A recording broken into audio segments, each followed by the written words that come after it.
मैं इंजीनियर अखिलेश कुमार और आप देख रहे हैं मैथ कॉन्सेप्ट कोचिंग। तो चलिए आज के क्लास में हम इंटीग्रेशन पढ़ रहे हैं एक्सरसाइज 19.1 बुक के.सी. सिन्हा। तो अभी तक में एक्सरसाइज 19.1 का क्वेश्चन नंबर 33 तक अभी तक में हमने सॉल्व कर दिया है। आज हम क्वेश्चन नंबर 34, 34 और 34 से आगे के क्वेश्चन को सॉल्व करते हैं। तो आपको हम याद दिला दें, अभी का जो ये एपिसोड चल रहा है इसमें हम एक्सरसाइज बतला रहे हैं। इनका कंसेप्ट, इंटीग्रेशन का कंसेप्ट पार्ट 1 पहला वाला क्लास में हम इसका मतलब टोटल कंसेप्ट दे दिए हैं। अभी हम केवल एक्सरसाइज सॉल्व करते हैं, ठीक ना। तो चलिए अब एक्सरसाइज पे चलते हैं डायरेक्ट, जो इसको कैसे बनाते हैं। तो चलिए जो फंक्शन आपको देख रहा है, सबसे पहले हम क्वेश्चन नंबर 34 को बनाने का प्रयास कर रहे हैं। क्वेश्चन नंबर 34 में ये दोनों जो देख रहे हैं ये u बाई v के फॉर्म में, मतलब भागा के रूप में है। तो भागा के रूप में तो हम इंटीग्रेशन निकाल नहीं पाते हैं। तो इसे करेंगे क्या, इसे तब तक हल करेंगे जब तक कि यह टूट कर जोड़ या घटा के रूप में ना आ जाए। चलिए इसको आगे सॉल्व करते हैं, देखते हैं किस प्रकार से ये सॉल्व होता है। तो आइए इंटीग्रेशन, तो इंटीग्रेशन कॉस स्क्वायर एक्स है।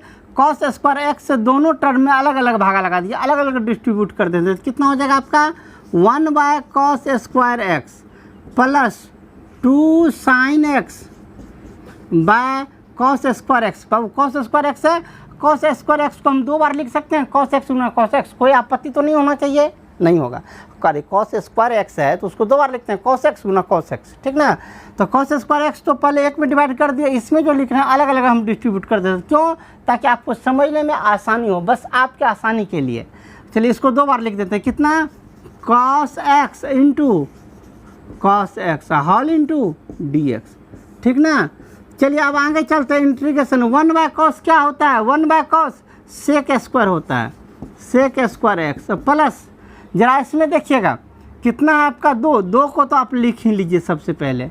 अब बचा क्या आपका साइन बटे कॉस। साइन बटे कॉस किसका फॉर्मूला होता है बाबू, साइन बटे कॉस हो जाता है 10, बच क्या गया नीचे कॉस, मतलब 1 बाय कॉस बच गया।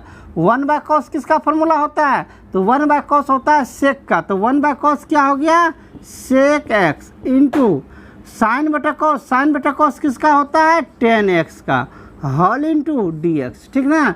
अब देखिए आपका भागा वाला खेल खत्म।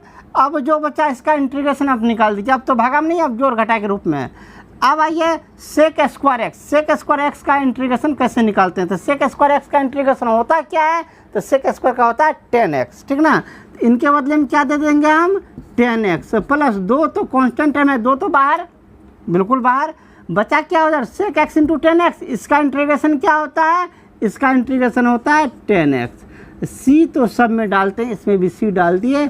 ये तो इसका खंडानी पेशा है, सी को वो छोड़ नहीं सकता, ठीक ना। तो चलिए क्वेश्चन नंबर 34 आपका कंप्लीट हुआ। अब चलते हैं क्वेश्चन नंबर 35 पे। देखने से पता चल रहा है क्वेश्चन नंबर 35 जो है बहुत भयंकर है, हाथी की तरह, अरे गेंडा की तरह भयंकर है।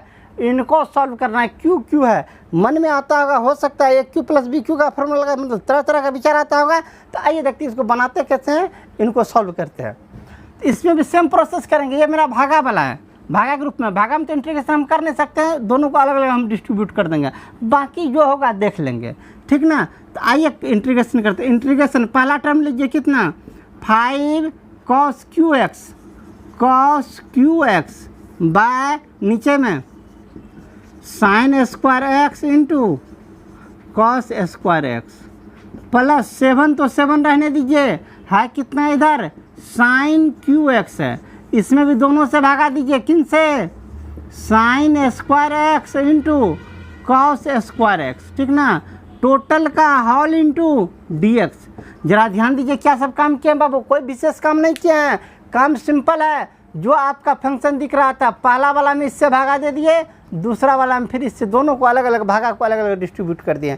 अब चलिए इसको काटेंगे। काटेंगे कैसे, तो इसको ऊपर नीचे काटने में थोड़ा सा तकनीक अपना, मतलब हाईटेक टेक्नोलॉजी अपनाएंगे।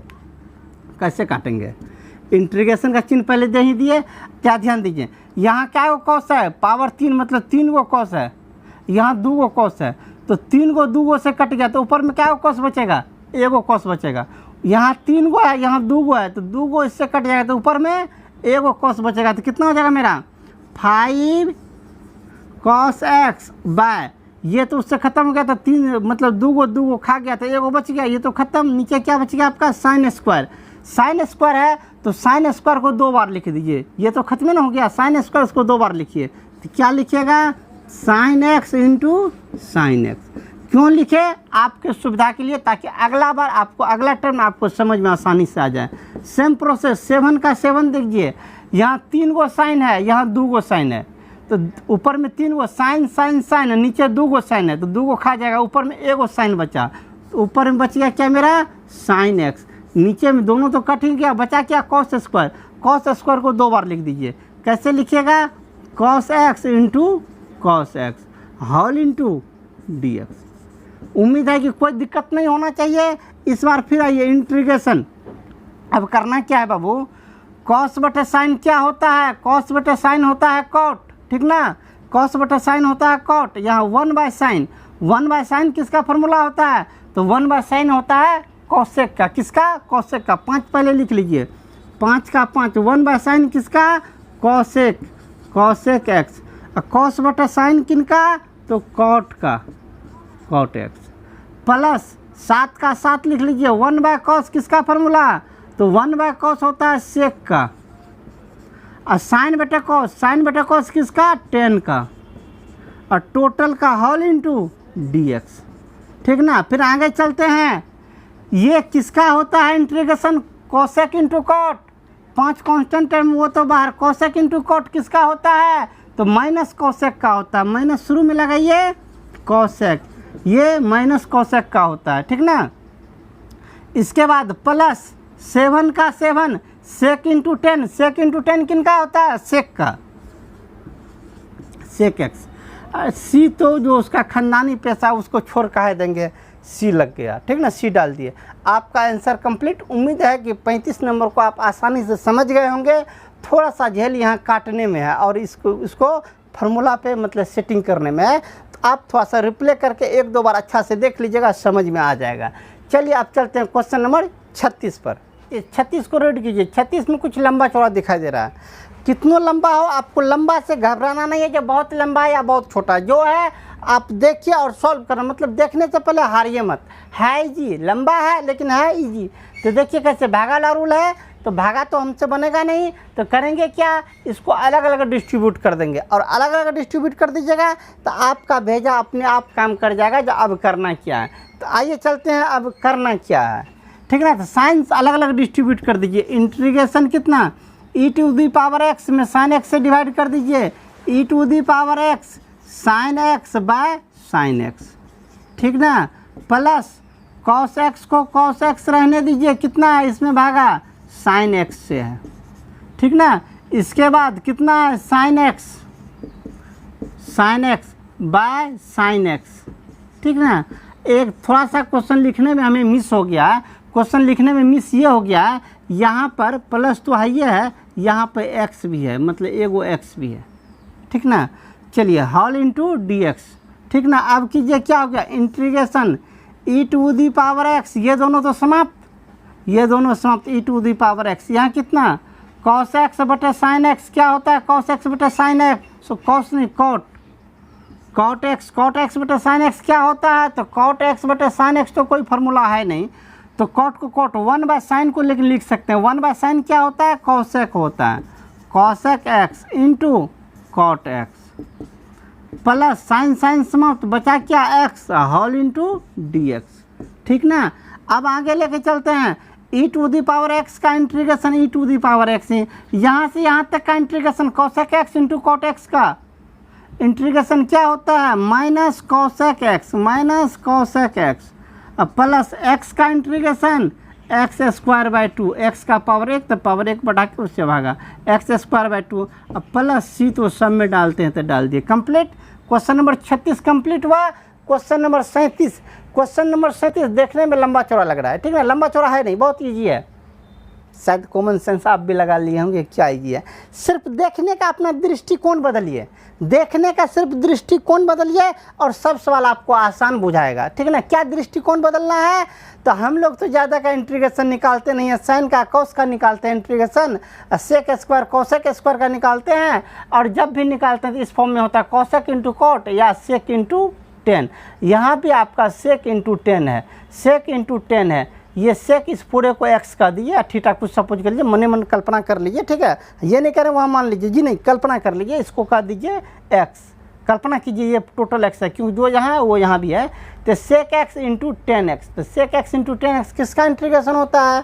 सेक एक्स इंटू 10x किसका होता है? तो सेक एक्स का इंटीग्रेशन होता है। तो टोटल का इंटीग्रेशन क्या होगा? सेक एक्स, ठीक ना। तो ज़रा ध्यान दीजिए क्या सब कर रहे हैं, ये सेक एक्स, ये 10x, सेक एक्स इंटू 10x किसका इंटीग्रेशन होता है? सेक एक्स का, सेक एक्स, एक्स क्या? तो ये टोटल ना कितना 11 प्लस 12x, ठीक है। ये टोटल किसका इंटीग्रेशन? सेक एक्स डाल दिए प्लस सी, तो खानदानी पैसा है डाल दिए, लेकिन अभी आंसर नहीं डालेंगे। क्यों? क्योंकि एक्स का गुणांक लिखना पड़ता है, एक्स का गुणांक 12 है तो 12 से डिवाइड करना पड़ता है, आपका आंसर कंप्लीट हुआ, ठीक ना। एक लाइन में क्वेश्चन, दूसरा लाइन में आंसर, इससे रफ्तार, इससे फास्ट, इससे तेज और क्या चाहिए, ठीक ना। तो चलते हैं क्वेश्चन नंबर 38 पे। 38 को कैसे सॉल्व करते हैं? 38 में तो होल स्क्वायर है, ठीक है। तो होल स्क्वायर है तो इसको कैसे सॉल्व करते हैं? तो आइए उनको देखते हैं। इनको होल स्क्वायर क्या है? a plus b cos x plus sine x का होल स्क्वायर तोड़ दीजिए तो क्या हो जाएगा आपका? Cos square x plus sine square x, a plus b का होल स्क्वायर क्या होता है? A square plus b square plus 2ab 2 sine x into cos x, total का होल इंटू डी एक्स, यही ना होता है। अब आइए इसका फार्मूला तो एक बच्चा भी जानता है, जो इसका फार्मूला क्या होता है? क्या होता है बच्चा? Cos square x into sine square x क्या होता है? अरे बच्चा जो दूध पीने वाला बच्चा है वो भी जानेगा जिसका वैल्यू 1 होता है, ठीक ना। तो आइए इसका वैल्यू कितना होता है? 1, इंटीग्रेशन 1 प्लस ये क्या 2 sine x into cos x, वो किसका फार्मूला होता है? तो वो दूध पीने वाला बच्चा नहीं जानेगा, वो पीके वाला बच्चा जानेगा। 2 sine x into cos x किसका फार्मूला होता है? तो आप लोग भी ज्ञान कीजिए किसका फार्मूला होता है। तो ये होता है साइन 2a का फार्मूला, किनका? Sign 2a। तो साइन 2a दीजिए, 2 sine x into cos x किसका फार्मूला? साइन 2a, 2a नहीं यहाँ एक्स चल रहा है तो 2x whole into d x. अब इसका इंटीग्रेशन निकाल दीजिए, अब तो कोई आपत्ति नहीं। 1 का इंटीग्रेशन x प्लस साइन का इंटीग्रेशन क्या होता है बाबू? साइन का इंटीग्रेशन होता है माइनस कॉस कितना 2x प्लस सी, परंतु अभी छोड़ेंगे नहीं, x का गुणांक से भागा देना बच गया है, x का गुणांक 2 तो 2 से भागा दे दिए, आपका आंसर कंप्लीट। तो क्वेश्चन नंबर 38 कंप्लीट हुआ। अब चलते हैं question number 39। Question number 39, 40, 41 same process है, एक ही है, ठीक है। तो हम फिर भी हम तीनों को बनाएंगे, क्वेश्चन नंबर 39, 40 और 41 को। क्वेश्चन नंबर 39 क्या है? dy बाई डी एक्स दिया हुआ है, कोई एक फंक्शन है जिसका dy बाई डी एक्स दिया हुआ है और करा उस फंक्शन में x बराबर 0 y बराबर 0, तो फंक्शन का वैल्यू याद करें। ये सवाल तो सुनने में थोड़ा मतलब लैंग्वेज में तो थोड़ा उलझन लगता है, ज़रा इसके अर्थ को समझते हैं, ये अर्थ क्या कहता है। इनके जब अर्थ को समझ जाएंगे तो फिर बनाना बहुत आसान बात है, ठीक है। इस क्वेश्चन का शाब्दिक अर्थ कहने का मतलब मिला जुला के उसका मोटा मोटी कहने का मतलब क्या है? करा एक कोई फंक्शन है, ठीक है, एक कोई फंक्शन है, वो फंक्शन क्या है दिया हुआ नहीं है, ठीक है। y बराबर एक कोई बहुत बड़ा फंक्शन है, ठीक है, एक कोई फंक्शन है, y का वैल्यू दिया हुआ नहीं, वो निकालना ही है। कह रहा y एक कोई फंक्शन है, इसका डिफ्रेंशिएशन दिया हुआ है, ठीक है। y एक कोई फंक्शन है जिनका डिफ्रेंशिएशन दिया हुआ है, तो y का वैल्यू ज्ञात करें, ठीक ना। फिर तो समझिए क्या कह रहा है, y एक कोई फंक्शन है जिसका डिफ्रेंशिएशन दिया हुआ है, तो इस फंक्शन को ज्ञात करें। तो हम लोग अच्छी तरह से जानते हैं किसी भी फंक्शन का डिफ्रेंशिएशन निकालते हैं तो डिफ्रेंशिएशन निकालता है, और फिर उस डिफ्रेंशिएशन का जब इंटीग्रेट करते हैं तो वो फंक्शन हमें प्राप्त हो जाता है। तो ये फंक्शन हम कैसे ज्ञात करेंगे? इस फंक्शन को ज्ञात करने के लिए इसका हमें इंटीग्रेशन करना है, इससे हमें इंटीग्रेट करना होगा। इसका जब डिफ्रेंशिएशन, इसका जब हम इंटीग्रेट करेंगे तो ये फंक्शन हमें प्राप्त हो जाएगा, ठीक ना। तो आइए चलते हैं, y का वैल्यू कैसे निकालेंगे? y का वैल्यू y बराबर क्या हो जाएगा? इस फंक्शन का इंटीग्रेशन, मतलब इंटीग्रेशन ऑफ किसका? cos x plus sec square x, ठीक ना। क्यों कर रहे हैं? तो किसी भी फंक्शन का ये डिफ्रेंशिएशन है, डिफ्रेंशिएशन का इंटीग्रेशन करेंगे तो पहला फंक्शन निकलेगा, ठीक ना। क्योंकि इंटीग्रेशन का जन्म ही इसीलिए हुआ है कि फंक्शन का डिफ्रेंशिएशन कीजिए तो डिफ्रेंशिएशन, और उस डिफ्रेंशिएशन का इंटीग्रेशन कर दीजिए तो वो फंक्शन हमें प्राप्त हो जाएगा। तो फंक्शन ही पूछ रहा था, तो वो फंक्शन कैसे? तो इस डिफ्रेंशिएशन का इंटीग्रेट किए। तो चलिए कितना हो जाएगा? y बराबर कॉस का तो जानते हैं आप लोग, कॉस का इंटीग्रेशन कितना होता है, तो कॉस का इंटीग्रेशन होता है sine x plus sec square x. Sec square x का इंटीग्रेशन कितना होता है, इसका होता है टेन एक्स प्लस सी। इसमें सी एक नया टर्म आ गया, सी इक्वेशन एक छोड़ देते हैं अभी तक। मतलब कहने का मतलब क्या, y का वैल्यू हमें निकल गया, मतलब ये फंक्शन क्या था, तो sine x plus ten x, मतलब ये फंक्शन था sine x plus ten x जिसका डिफ्रेंशिएशन दिया हुआ था। लेकिन एक इसमें कांस्टेंट टर्म आ गया है मेरा सी। सी का वैल्यू तो हमें निकला नहीं है, तो सबसे पहले अब हम सी का वैल्यू निकालेंगे। सी का वैल्यू कैसे निकालते हैं, तो आइए देखते हैं सी का वैल्यू कैसे निकालते हैं। सी का वैल्यू निकालने के लिए एक्स और वाई का दोनों का वैल्यू का जीरो मान के लेके चलने के लिए, किनका किनका, एक्स और वाई का वैल्यू 0 0। अब इसमें अभी जो निकाले हैं इस फंक्शन में एक्स और वाई का वैल्यू 0 0 देके सॉल्व कीजिए। क्या, यदि कितना x बराबर 0 और y बराबर 0, तो हल कीजिए। y का वैल्यू 0 बराबर साइन x, तो साइन x का वैल्यू 0 प्लस टेन x का वैल्यू 0 प्लस c। ठीक ना, जहाँ x y था वहाँ हम हर एक जगह x और y का जो वैल्यू था वो डाल दिए। अब बोलिए कितना है, 0 बराबर साइन 0 का वैल्यू 0 प्लस टेन 0 का वैल्यू 0 प्लस c।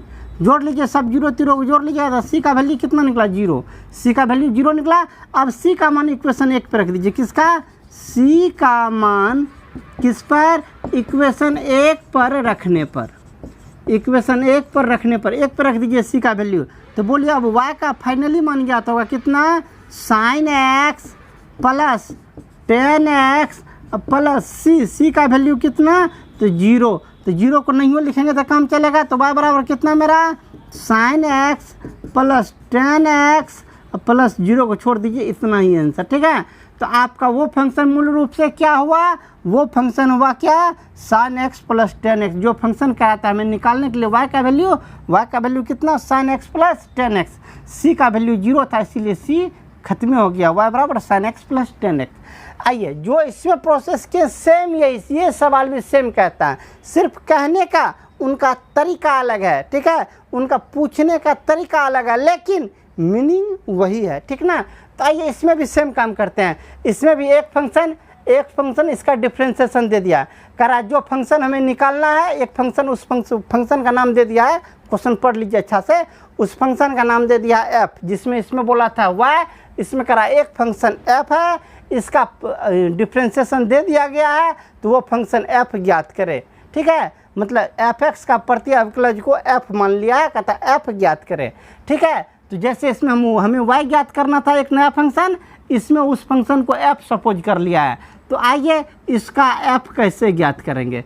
इसका कैपिटल F रख दिया है उसका नाम, तो f बराबर क्या, इंटीग्रेशन ऑफ इसी का ना, जैसे इसमें इसका किए थे इंटीग्रेशन ऑफ कितना, 4x³ - 6 होल इंटू dx। ठीक ना, चलिए f का वैल्यू इसका इंटीग्रेशन की, इसका इंटीग्रेशन कितना, 4 कांस्टेंट टर्म तो बाहर है, x³ का इंटीग्रेशन पावर 1 बढ़ा दीजिए, उससे भागा दे दीजिए, माइनस 6 तो 6, ये इंटीग्रेशन से बाहर 6 आएगा, बचा कितना, 1 का इंटीग्रेशन x प्लस c, 4 4 समाप्त। तो हमें कितना निकल गया, f = x पे power 4 minus 6x plus c। अभी मेरा ये आंसर फाइनल नहीं हुआ। क्यों नहीं फाइनल हुआ आंसर, क्योंकि अभी कांस्टेंट टर्म c लगा हुआ, c का हमें पहले मान ज्ञात करना होगा। एक तो और हिंट्स दे दिया है, क्या, चूँकि क्या f0 का मान कितना दिया हुआ है, 3, f0 का वैल्यू 3। आइए इसमें हर एक जगह इसका वैल्यू कितना रख देना, x का वैल्यू 0, तो रखिए कितना, 0 का पावर 4 माइनस 6 गुना 0 प्लस c बराबर कितना, 3। ये जो अभी जो निकाले उसमें x का वैल्यू कितना रख दिया, 0, हर एक जगह 0 रख दिया, तो कितना वैल्यू आएगा, 3 दिया हुआ था 3। सॉल्व कीजिए, 0 का पावर 4 तो 0, 6 गुना 0 तो 0 प्लस c बराबर 3, 0 0 समाप्त है, तो c का वैल्यू कितना निकल गया, 3। अब c का वैल्यू इक्वेशन 1 पर रख दीजिए। c का मान इक्वेशन 1 पर रखने पर, 1 पर रखिए तो कितना हो जाएगा, इसीलिए f का मान कितना, बोलिए लिखाइए, x पे power 4 minus 6x plus c का वैल्यू निकाल चुके कितना, 3। तो आपका वो जो फंक्शन f का रहा था ज्ञात करने के लिए वो कितना हो गया, x पे पावर 4 माइनस 6x प्लस 3।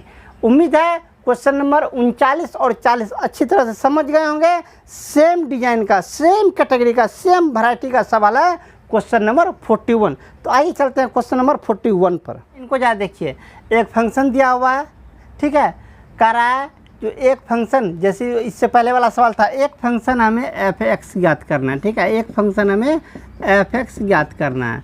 ये एक ऐसा फंक्शन है जिसका कि डिफ्रेंशिएशन ऊपर में दिया हुआ है। इस फंक्शन का डिफ्रेंशिएशन ये है, तो ये फंक्शन ज्ञात करें जब f2 बराबर 0, तो मतलब f2 का वैल्यू 0 इसीलिए दे दिया कि कांस्टेंट टर्म c का वैल्यू उससे ज्ञात हो जाए, ठीक है। तो आइए इस फंक्शन को हम कैसे ज्ञात करते हैं, जैसे इसे अभी बनाते आ रहे हैं, तो कैसे बनाएंगे इसको ध्यान दीजिए।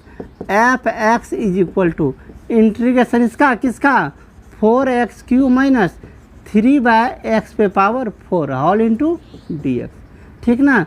चलिए इनको कैसे करते हैं, इंटीग्रेशन 4x³ को रहने दीजिए -3, इधर कितना x पे पावर -4 होल इंटू dx। अब चलिए अब इसका इंटीग्रेशन निकालेंगे, क्यों, ये नीचे में था, इनको ऊपर भेज दिए, इंटीग्रेशन निकालना आराम हो जाएगा। इसका इंटीग्रेशन बोलिए 4 तो 4 x का पावर 1 बढ़ जाएगा 4, 4 से भागा भी लग जाएगा, -3 x पे पावर कितना -4, 1 बढ़ा दीजिए पावर -4 है, -4 में 1 जोड़ दीजिएगा तो -3/-3 प्लस c, 3 समाप्त, ये 4 समाप्त, तो फाइनल कितना हो गया x पे पावर 4 माइनस प्लस x पे पावर -3 प्लस c, किसका मान एफ एक्स का मान निकला है, ठीक ना। अभी ये मेरा आंसर नहीं हुआ है, अभी हमें c का मान निकालना है। यहाँ दिया हुआ है क्या, चूँकि f2 का वैल्यू दिया हुआ है कितना 0, तो सारे जगह 0 रखिए, f2 का वैल्यू 0 रखिए, तो 0 का पावर 4 प्लस 0 का पावर -3 प्लस c बराबर 0, ठीक है। ये कितना 0 प्लस c बराबर 0, फाइनली c का वैल्यू कितना निकला हमें 0, c का वैल्यू 0 निकल गया। आप c का मान इस पे रख दीजिए जैसे इससे पहले करते थे, c का मान इक्वेशन 1 पर रखने पर 1 पर रख दीजिएगा तो क्या हो जाएगा बाबू, f x is equal to कितना x पे पावर 4 प्लस x पे पावर -3 प्लस c का वैल्यू 0, तो अब रखबे नहीं करेंगे, ख़त्म। यह आपका फाइनल आंसर हुआ। उम्मीद है कि पूरा एक्सरसाइज आसानी से आपको समझ में आया होगा। ये एक्सरसाइज 19.1 क्वेश्चन नंबर 41 के साथ समाप्त होता है। उम्मीद है कि आपको ये आसानी से समझ में आ गया होगा।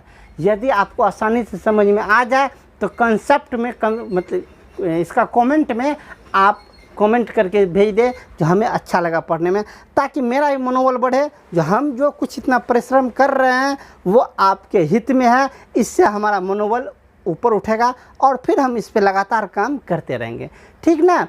तो चलिए अब आपसे लेते हैं विदा, अगले क्लास में 19.2 लेके आएंगे। तब तक के लिए